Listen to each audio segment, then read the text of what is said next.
After more than 2 years in early access, Palworld is finally hitting version 1.0. And honestly, this isn't your typical update. This is basically Pocket Pair saying, okay, the game is finished. And if you've been thinking about jumping back in, or maybe you've never played before, there's one big question everyone is asking. Should you start a brand new save? So let's dive in. First off, version 1.0 officially launches on July 10th, and according to Pocket Pair, this is the biggest update they've ever made. We're talking a 27-page changelog, not a couple of bug fixes, not a few new pals, 27 pages. That alone should tell you how massive this update is. So what exactly is changing? The biggest thing is probably the world tree. If you've played Palworld before, you've seen that giant tree sitting off in the distance since day one. Well, now we're finally getting to go there. Apparently it's tied into new story content and what sounds like the game's new in-game, but that's only scratching the surface. We're also getting an entirely revamped world. Pocket Pair says they've gone back and improved existing areas, added brand new regions to explore, and made the islands feel much more alive than they did during early access. On top of that, they're adding more new pals than any other update they've ever released before. That alone is enough to get me excited, because discovering new pals has always been one of the best parts of this game. There's also new bosses, new equipment, new story missions, gameplay mechanic overhauls, progression changes, balance adjustments, quality of life improvements, and honestly, it sounds less like an update and more like Palworld 2.0. Now let's answer the question everyone keeps asking. Do you need to start a new save? Surprisingly, no. Pocket Pair has made it very clear that your old save files will continue to work.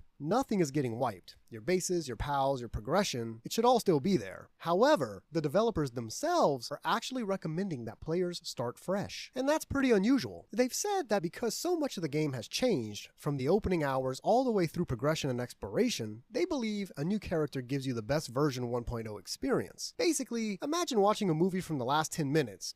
Sure, you'll see the ending, but you'll miss everything that leads up to it. That's kind of what continuing an old save sounds like. You still get access to the new content, but some of those redesigned early game experiences and new progression systems and world changes might not have the same impact if you're already level 50 flying across the map. So here's my recommendation. If you've got hundreds of hours invested, rare pals, huge bases, keep your saves. Go see the new continent. There's absolutely nothing wrong with that. But if it's been months since you've played, or you've only been waiting for the full release, I honestly think this is the perfect excuse to start over. You'll get to experience Palworld the way Pocket Pair intended version 1.0 to be played. And considering how much has changed, it honestly sounds like it'll feel like a completely different game anyways. I also think it's pretty cool that the developers respected players enough to not force everyone to restart. A lot of studios would have wiped every single save and called it a day. Instead, they basically said, hey, your world is safe, but trust us, you'll probably have more fun starting fresh. And I appreciate that. So what do you guys think?